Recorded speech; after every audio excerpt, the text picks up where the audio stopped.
The truth is what is, right now, not what's thought about anything. Concepts can point to truth, but they otherwise resist it by drawing attention from it. Ideas can be true, but no idea is the truth. Absolute truth is transformative. The surrender to the perfection of absolute truth, which is what is an utter lack of identification with one for whom things can be good or bad. The identification with an interested party limits the apprehension of truth to the relative.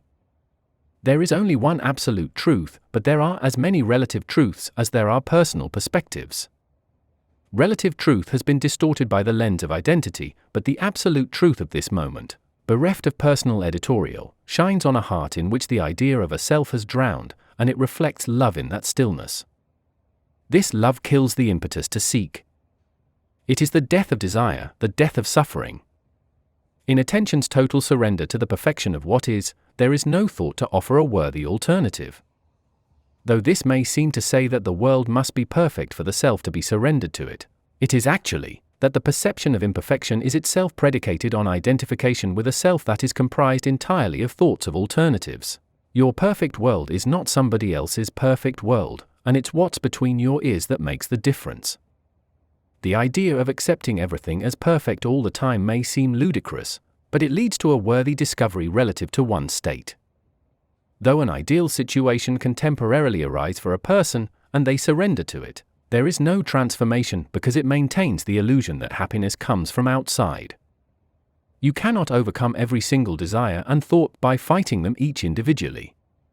It is like trying to kill a weed by cutting the leaves, it just keeps growing back.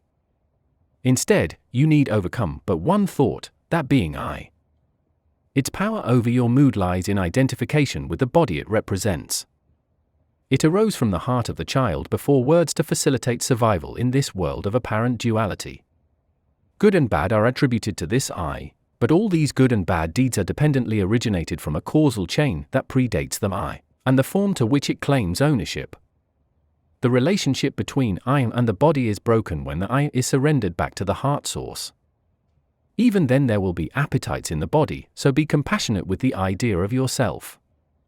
The self is just an observed idea built from experiences that have their roots in the causal chain.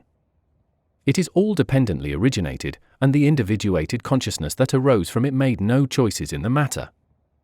The more dependently originated all phenomena are understood to be, the less believable the idea of there being a responsible party. When the I is surrendered back to the heart source, there is no one left to do anything. Life just happens the way it should. Actions arise, and their impetus dissolves in service to the moment, leaving no inner debris to divide attention. Excerpt from The Treasure That Seeking Hides.